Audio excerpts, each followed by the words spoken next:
Hey, thanks for making it to Veterans Info Tap. I'm glad you made it. Hey, there's been a story circulating over the last several days, and I've been picking up little pieces of it here and there, and it's regarding a $2.5 million settlement. And no, it's not earplugs, and no, it's not Camp Lejeune, and it's none of that. It's a new thing that has arisen, and I am excited to share this with you because there are some really important pieces to this story.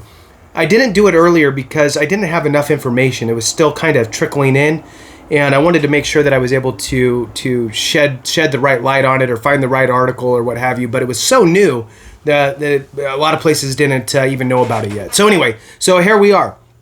I'm going to read you the headline, and then we'll jump into it. Army reservist awarded $2.5 million for dismissal from Texas trooper job over service-connected disability. That is huge. It is huge, and there are a lot of nuggets through this. So I wanted to jump into it for you. Hit the thumbs up, subscribe, share with a friend, all that good stuff. I really appreciate it. It helps out all of us, right? The more thumbs up, the further it goes out, and it lands in the hands of those that need it.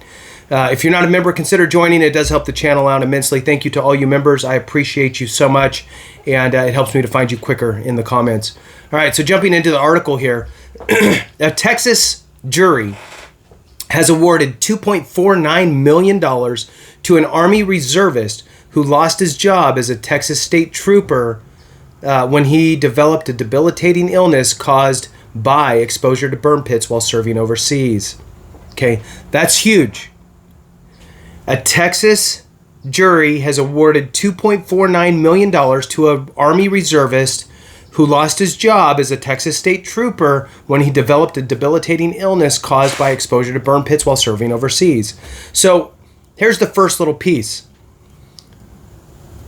It might be good to be service connected for things that you're like, well, I'm already 100%. I mean, I'm just saying, right? Obviously, if you think it's going to open up the can of worms and blah, blah, and they're going to, decrease you because your conditions aren't super solid, or you got a higher rating than you think you should have, and you're worried about them finding out that really you should really be at 10%, but you got a 50% for that, then fine, don't. But if you know that you're super solid on all your, like without a doubt, I know that my conditions are super solid.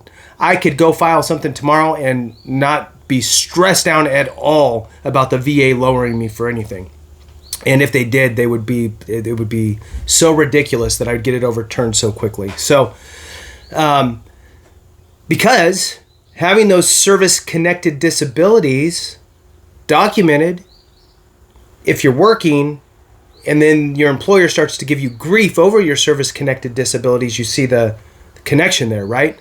So this guy got $2.5 million because his service-connected disability wasn't conducive to his employer, right? So there's also some other nuggets, so stick in here because you're going to find out some more.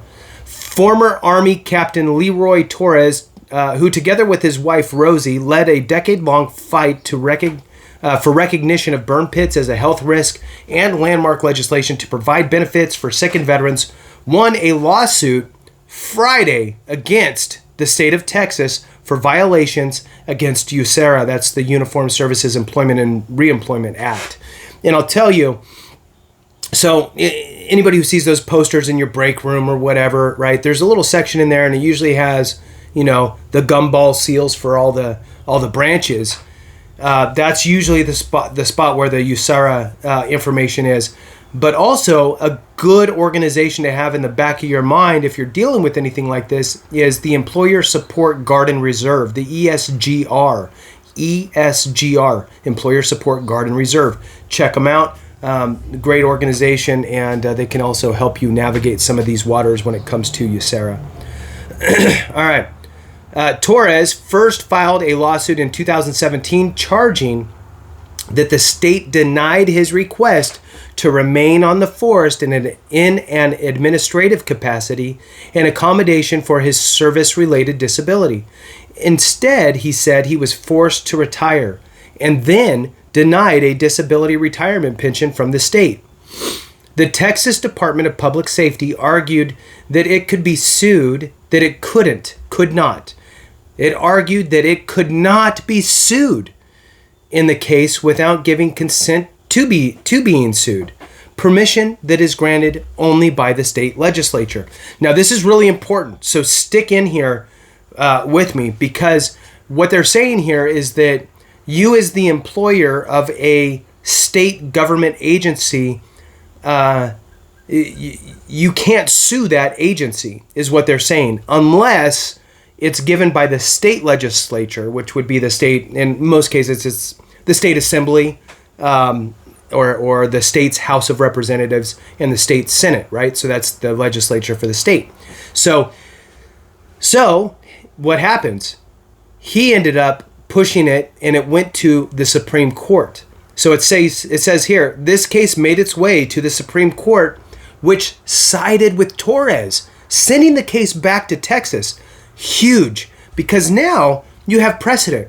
So no matter what state you're in, this guy, Torres, already pushed it to the Supreme Court and basically said, look, if a state agency fires me for my disability, then I can sue them. And so that's fantastic for all veterans, right? In a statement to military.com on Monday, Torres described his fight over his job as grueling and said he felt vindicated by the ruling. As citizen soldiers, we deserve to keep our professions when we return from serving our nation, such as a deployment, subsequently accommodating the injured veteran if they return with certain limitations, Torres said. We should not have to bear the burden alone due to illness or injuries caused by war, he added. The 6-person jury ruled unanimously, so another huge piece here, in Torres's favor. After December 16th, 2011, no one from the Department of Public Safety contacted Leroy to tell him what was going on, and there was no evidence at all, literally none, that DPS looked for another position for him to fill, despite their lawful their duty to do so, right? So that was from his lawyer out of San Diego, and states here that the Texas Department of Public Safety did not respond to a request, of course. It says Torres deployed in 2007 to Iraq, where he was assigned to Joint Base, I don't know how to say it, Beland. One of the largest burn pits used by the U.S. forces to dispose of waste generated by the facility, from everyday trash to medical waste, electronics, batteries, plastics, and more. Torres developed bronchitis and a condition that destroys the smallest airways in the lungs, causing difficulties to breathe and leaving those affected exhausted. He later was diagnosed with TBI, traumatic brain injury, and an autoimmune disorder. As a result of his health conditions, which weren't recognized by the Department of Veterans Affairs as a result of his health conditions, which were not recognized by the Department of Veterans Affairs as service-related, the Torreses found Burn Pits 360, an advocacy group focused on raising awareness of the dangers of burn pits and veterans sickened by them. In the early days of the organization, the Torreses traveled to Washington, D.C., often joined by just a handful of other veterans with illnesses they believed were caused by burn pit exposure. As more veterans became sick, however, Burn Pits 360 began documenting their illnesses and pushing for health care and benefits for those former service members. Their fight caught the attention of comedian Jon Stewart. Everybody knows that he's a huge advocate. Thank you, John. And construction worker turned activist John Field, who had successfully pushed for the extension of benefits for first responders and their families at the World Trade Center in New York City on September 11th. Many of whom were exposed to and sickened by many of the same chemicals emitted by burn pits. Presenting a united front together with many veteran service organizations, the Burn Pit Advocates were able to pass the PACT Act, also known as the Sergeant First Class Heath Robinson, honoring our promise to address Comprehensive Toxics Act. More than 1 million disability claims have been filed under the PACT Act. We all know all that stuff, and that basically ends it. All right, so the big pieces here, sorry, I was kind of skimming through that last part.